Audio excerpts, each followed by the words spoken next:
Hi friends, எல்லோரும் எப்படி இருக்கீங்க? நல்லா இருக்கீங்களா? இப்போ நான் இதில் ஸ்க்ரீனில் காட்டுறது என்ன விளையாட்டுன்னு எல்லாருக்கும் தெரியுமா? இது நம்ம பண்டைய கால தமிழ் பெண்கள் விளையாடும் பல்லாங்குழி தான். இது 2 பாகமாக பிரிஞ்சிருக்கும். ஒவ்வொரு சைட்லேயும் 7 குழிகள் இருக்கும்.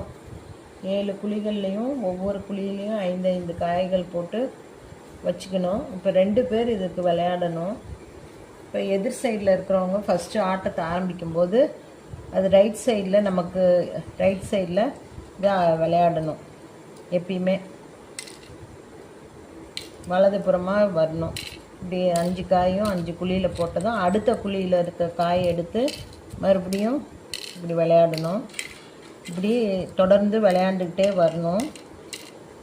விளையாண்டுட்டு வரும்போது எதிர்ப்புறம் உள்ள குழியிலையும் எடுக்கலாம். அதுக்கு ஆட்டத்தில் இடம் உண்டு. இப்போ இது இப்படியே விளையாண்டுகிட்டே வரும்போது இப்போ இதோட இந்த ஆட்டம் முடிஞ்சது. அடுத்த குழியில் காய் இல்லை.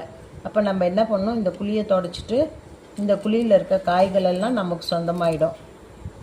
அப்புறம் இந்த 1 2லாம் இருக்குது பாருங்கள், இதில் 4 வந்தால் பாண்டின்னு சொல்லுவாங்க. 4 யார் சைடுக்கு வந்தாலும் அவங்க எடுத்து வச்சுக்கலாம். இது அவங்களுக்கு இது சொந்தமாயிடும். இப்படி விளையாண்டு கடைசீட்டில் முடிவு வரும்போது முடிஞ்சிடும். அப்போ யார் ஜெயித்தாங்க, யார் கையில் அதிகமாக காய் இருக்கோ அவங்க தான் ஜெயித்தாங்க. யார் கையில் காய் கம்மியாக இருக்கோ அவங்க ஆட்டத்தில் தோற்றவங்கன்னு அர்த்தம். இதில் பல முறைகள்லாம் இருக்குது. இது ஈஸியான முறை. இது விளையாட நம்ம விரலுக்கு நல்ல பயிற்சிகள் கிடைக்கும். மனசு ஒருநிலைப்படும். டிவி செல்ஃபோன் பார்க்குறதெல்லாம் கொஞ்சம் குறையும். கணக்கு போடுறதெல்லாம் ஈஸியாக இருக்கும். நிறைய பயன்கள் இருக்குது பெண்களுக்கு. தாய்க்கிழவி படம் பார்த்தீங்களா? அதில் கூட அந்த அம்மா சொல்லுவாங்கள்ல, இந்த பல்லாங்குழி விளையாட்டு பெண்களுக்கு ஒரு சேமிப்பு மாதிரி அப்படின்னு சொல்லுவாங்கள்ல. அது நீங்கள் பார்த்துருப்பீங்கன்னு நினைக்கிறேன்.